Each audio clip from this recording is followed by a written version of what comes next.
We have breaking news. Hopefully that is why you Tolo. You know we're going to have it in the moment and before anybody else in terms of the coverage on the home of the Cowboys. I'm Shan alongside RJ Choppy, Cowboys insider Bobby Belt. Bobby texted us at about 10 p.m. last night saying Eberflus is going to happen this week, and then we get to the replacements next week. So much for 10 to 12 days because as Daryl Moose Johnston was on the show last segment advocating for the return of Matt Eberflus, Adam Schefter sends out the news, Eberflus has been fired. I would like to say I'm not surprised, but I actually am surprised that they did it this fast. And that they actually decided to actually do this. Because I thought for sure they were going to, something was going to keep them. It was in the back of my head. It was right there. It was like they're going to find a way to talk themselves into keeping him. Nothing is ever easy with this franchise. And maybe this is, like you had mentioned that Broadus talked about, a signaling of a difference with Jerry this offseason. Yeah. That, they actually did the right thing on time. And, that's good for the Cowboys. They get to move on. They get to be at the early part of the D.C., interview process. And, look, it's good for Eberflus. He gets to move on with his life. If he wants to find another job, he can go find another job. Someone, God willing, will hire him. He'll be a linebackers coach or something like that. But, he can at least get back in the hiring process. That's a good thing to do. You want to do that the right way. Nothing bad. Nothing bad happened 15 minutes ago. That was a good thing all around. Bobby, your reaction, and then we reset where it all went wrong for Eberflus throughout the season. Yeah, I think 10 to 12 days, that line that everybody seized on, I think that's his timeline for all of this. I think here's the decision. Clearly, this is the decision to move on. I think he's saying, I want a defensive coordinator hired in 10 to 12 days. And I do think that this is going to be a Shoddy hire. I think that this will be something that Shoddy gets.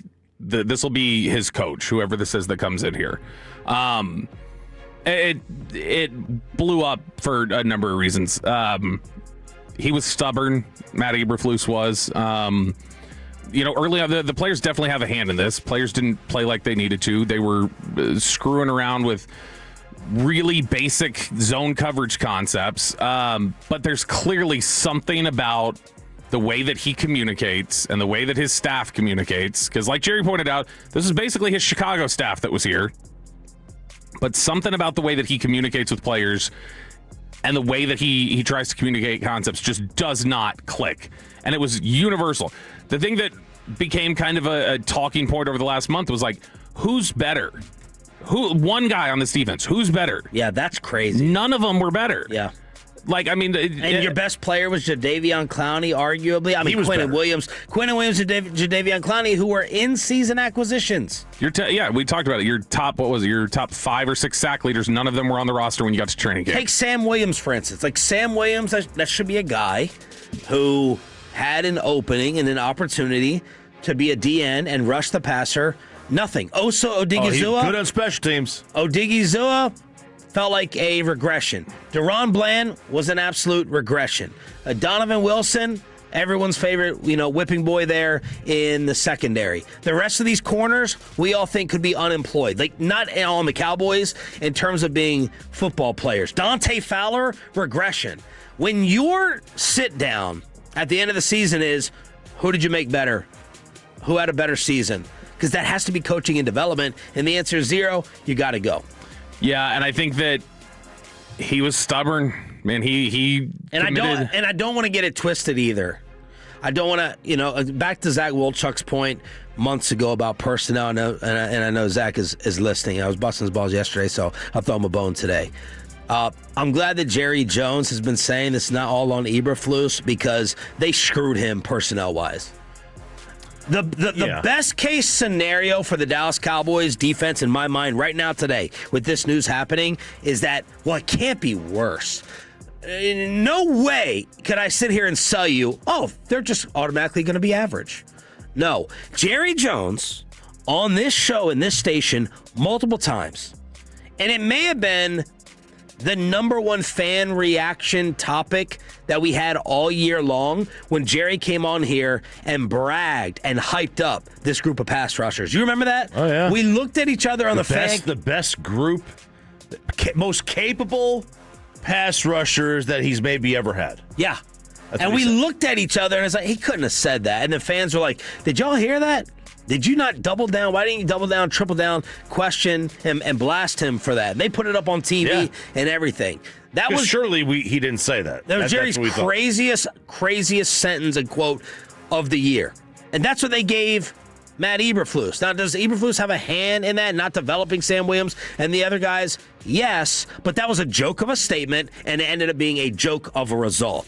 They have no linebackers, and they may have an overpaid, overrated Deron Bland as the only member of their secondary. That's screwing your defensive coordinator. Oh, by the way, you traded his best player right before the season started as well. So it's not, as Jerry's been saying, it's not all Eberflus.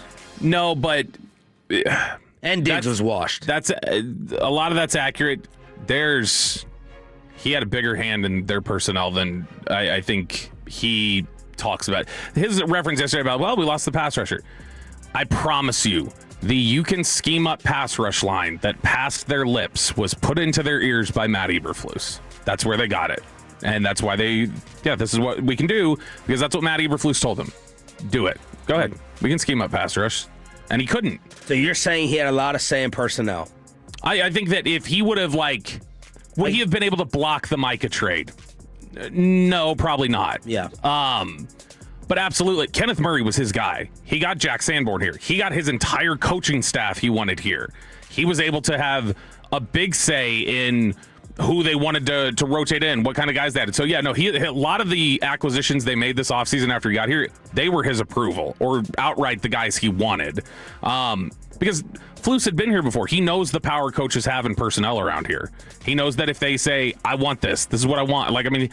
Gosh, we all, I think, envision Rod Marinelli as being just one of the most pound your table type of coaches that says, that's my guy, I want him. And the Cowboys would get him. And so you gotta that's who he worked under. He saw all that. He knows how it operates, and he wanted Kenneth Murray. He got Kenneth Murray. He wanted Kyer Elam. He's got Kyer Elam. It wasn't go out and get him, but that was somebody who's I like him. Bring him on board. That personnel, they absolutely set things up for him in a way that he had his guy. He loves the 3 technique position. Part of the reason why you remember it was end of the season, Osa was not going to be here. Then they get to free agency and Osa deal gets worked out.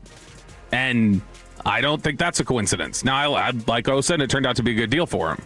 But, that's an Eberflus impact right there. So, no, he definitely had a say in some of this.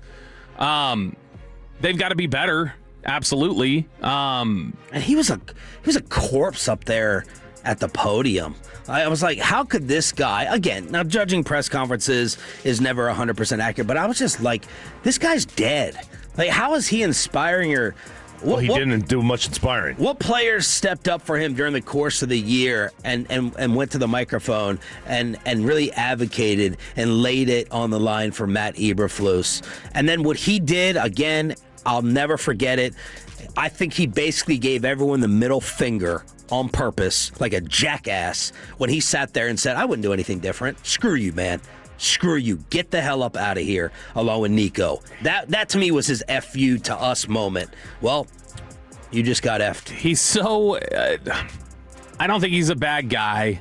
I think that he's a little hard-headed, and I think a lot of coaches who have been in the league for years and years and years, they're like, I'm not changing what got me here. This got me here. I got jobs with this. This is what I believe in. This is what I've had success with. I'm not flipping this for whatever trend you think is out there. He ain't the first. He won't be the last. No, he's not. And so, in a lot of ways, his downfall is the same of stubborn coaches and the downfall that they have as they go along. The problem was, like Moose said last time, he should have taken a year off. He should not have walked right back into a job without really reflecting on and figuring out, why did things go so poorly in Chicago? Why did you talk to people in Chicago? They will tell you Kevin Byard, who is one of the most professional, veteran football players, hey, keep things in house, do things this way, could not stand working with Matt Eberflus and could not keep quiet to people about how frustrated he was with him. And so same thing happened here, and ultimately it results in what we all expected.